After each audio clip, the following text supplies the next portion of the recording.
నమస్కారం, నేను మీ సూర్య. ఒక్క నెలలో 3 రాష్ట్రాలు, 3 హత్యలు. కానీ ఒకే షాకింగ్ కామన్ పాయింట్. అదేమిటంటే ఈ 3 కేసుల్లోనూ మరణించింది భర్తలే, ఆరోపణలు ఎదుర్కొంటుంది వారి భార్యలే.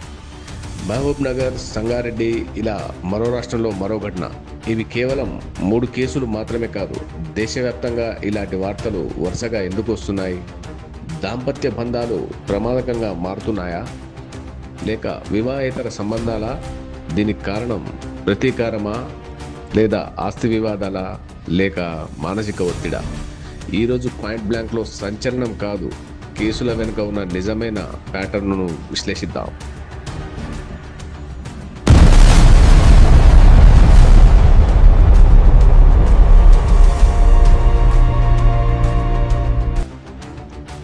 వరుసగా భర్తల హత్య కేసులు. నిజంగా ఏం జరుగుతుంది? 1 కాదు, 2 కాదు, 3 కాదు. గత కొన్ని వారాల్లో వరుసగా భర్తల హత్య కేసులు దేశవ్యాప్తంగా వార్తల్లో నిలుస్తున్నాయి. మహబూబ్ నగర్, సంగారెడ్డి, హైదరాబాద్, నిజామాబాద్, ఆంధ్రప్రదేశ్, ఇంకా దేశంలో మరెన్నో ప్రాంతాలు. ప్రతి కేసు వేరు, ప్రతి కారణం వేరు, కానీ ఒకటే కామన్ పాయింట్. అదే చనిపోయేది భర్త, నిందితుల జాబితాలో భార్య పేరు. ఇది యాదృచ్ఛికమా, లేక సమాజంలో మారుతున్న ప్రమాదకర ధోరణ? సోషల్ మీడియా తెరిస్తే, న్యూస్ ఛానల్ పెట్టిన ప్రతి వారం ఇలాంటి ఒక కేసు కనిపిస్తుంది. ప్రియుడు కోసం 2 ఏళ్ల కొడుకుని కొట్టి మరి చంపింది ఒక కన్న తల్లి. సిద్దిపేట జిల్లా జగత్వపురం మండలం దుర్గా గ్రామానికి చెందిన స్వామి ఇంకా జ్యోతి దంపతులు. స్వామి క్యాబ్ డ్రైవర్ గా పనిచేస్తున్నాడు. వీళ్ళకి 2 ఏళ్ల కొడుకు, 4 ఏళ్ల కూతురుంది. స్వామి పొద్దున్నే 10ంటికి క్యాబ్ డ్రైవింగ్ కి వెళ్లిపోయేవాడు. అతను వెళ్లిపోగానే జ్యోతి బాయ్ ఫ్రెండ్ ఇంటికి వచ్చేవాడు. వీళ్ళిద్దరూ కలిసి ఉన్నప్పుడు జ్యోతి వాళ్ళ బాబు ఏడవడం దాని బాయ్ ఫ్రెండ్ కి, అంటే నవీన్ గాడికి నచ్చేది కాదు. దాంతో వాళ్ళ కొడుకుని మంచానికేసి కొడితే తీవ్ర గాయాలతోటి బాబు పడిపోయాడు, స్పృహ కోల్పోయాడు.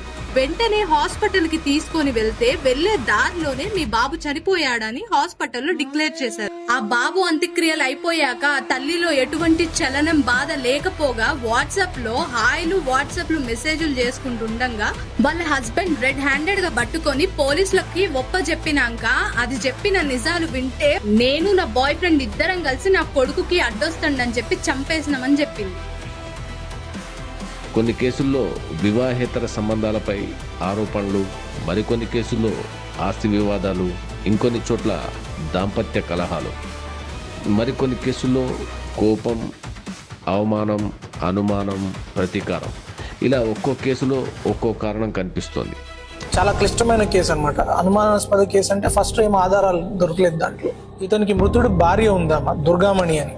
ఏమన్నామా, ఆ లేడీ అక్కడ అదే గ్రామంలో పనిచేసే పలగాని వెంకన్న బాబు అనేవాడికి ఒక అక్రమ సంబంధం ఉంది.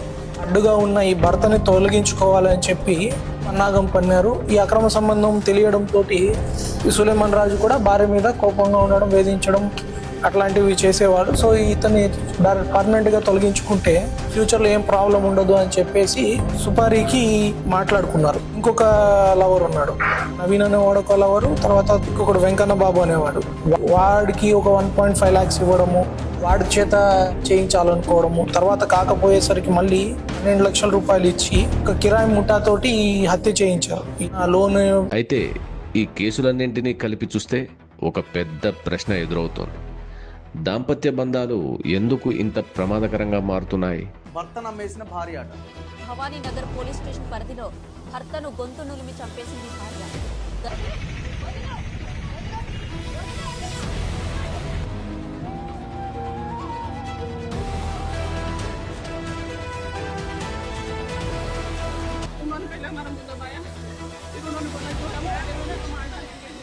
అల్లూరు జిల్లాలో దారుణం చోటు. ఫోన్లో ఎక్కువగా మాట్లాడుతుందని భర్త మందలించడంతో ఆ భార్య గొడ్డలితో దాడి చేసింది.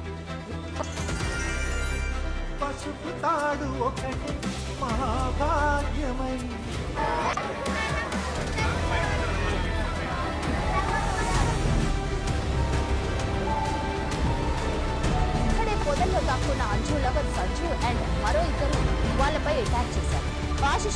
భార్య మధ్య అసలు ఏం జరుగుతోంది? ఒకప్పుడు కుటుంబ సమస్యలు పెద్దలు కూర్చొని పరిష్కరించేవారు. ఈరోజు చిన్న గొడవలు పెద్ద నేరాలుగా మారుతున్నాయా? సంభాషణ తగ్గిపోయిందా? నమ్మకం కోల్పోయారా? లేక మానసిక ఒత్తిడి పెరిగిందా? ఈ సోషల్ మీడియా వల్ల ఏమైనా జరుగుతోందా? కొత్త సంబంధాలు, కొత్త జీవితాల ఆశ కుటుంబాలను విచ్ఛిన్నం చేస్తున్నాయా?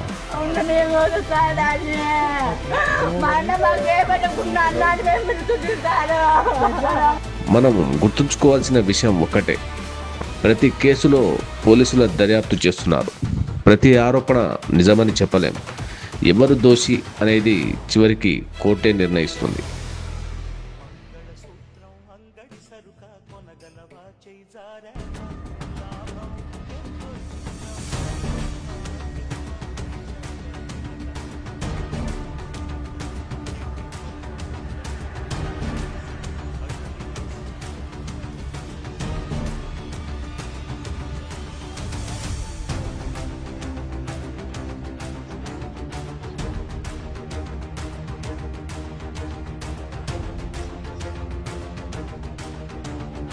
కానీ ఒక హత్య ఒక ప్రాణాన్నే కాదు, 2 కుటుంబాలని నాశనం చేస్తుంది.